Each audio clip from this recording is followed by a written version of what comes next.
Don't look at us. Look over. Hi, I'm Danielle, and this is my audience for today and my generous coworkers.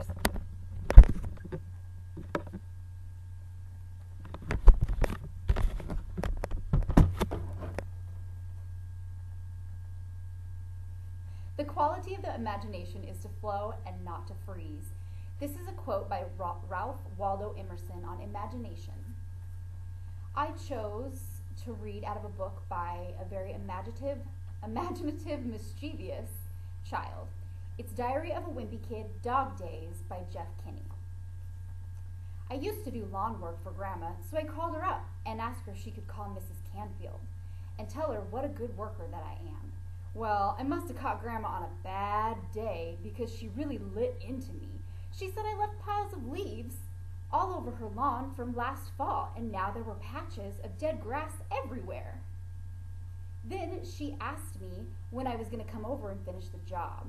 That was really not the kind of response that I was looking for. I told Grandma we were only taking paying jobs and at this moment, but we could get back to her later this summer. Then I called Mrs. Canfield and did my best imitation of Grandma. I guess I was pretty lucky that my voice hadn't changed yet. Believe it or not, Mrs. Canfield bought it. She thanked Grandma for the reference and hung up. Then she called back a few minutes later, and I answered in my regular voice. Mrs. Canfield said she would hire us and that we should come by today. But it's kind of far from my house, so I asked Mrs. Canfield if she would come pick me up. She didn't seem too happy, but she must have needed her lawn mowed pretty bad. Mrs. Canfield came in her son's pickup truck, and she asked us where our lawnmower and equipment was. I said we didn't have any equipment, but that my grandma keeps her side door unlocked, and I might be able to sneak in and borrow her mower for a few hours. I guess she must have been pretty desperate because she went with it. Luckily, Grandma wasn't home, so it was easy to get the mower out of her house.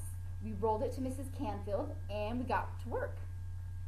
I picked up the owner's manual for the mower. I tried to read it, but it was in Spanish. I got the feeling from the bits and pieces that I did understand that it was a lot more dangerous than I thought. I told Rowley he could have the first crack at the lawn mowing, and I would go sit in the shade and start working on our business plan. Rowley didn't like that idea. He said that this was a partnership and that things should be 50-50. I was pretty surprised by this because I'm the one who came up with the idea, and so I kind of figured that I was more of an owner than a partner. I told Rowley we needed someone to handle the grunt work and someone to handle the money so it didn't get all sweaty. Believe it or not, that was enough to make that Rowley walk right off the job. And I just want to say for the record that if he ever needs me for a job reference, it's going to be a bad one. The truth is, I don't really need Rowley anyways. If this lawn service goes the way I think it will, I'm going to have 100 Rowleys working for me. In the meantime, I need to get this lawn mowed. The mower started up right away and I was off and running. It wasn't as bad as I thought it was. It was a self-propelled mower, so all I needed to do was stand behind it. Then I started to notice that there were piles of dog poop everywhere, and steering around them was the only option that I could do. The VIP lawn service has a very strict policy about poop. We don't go anywhere near it. So from that point on, whenever I saw anything suspicious, I just mowed a 10-foot circle around it. This job went a lot faster than I thought because it didn't have as much ground to cover. So when I was done, I went to the front door and asked Miss Growley for my money. But that old lady wouldn't pay me. She said our service was lousy. I told her about the poop issue, but she still wouldn't cough up the money.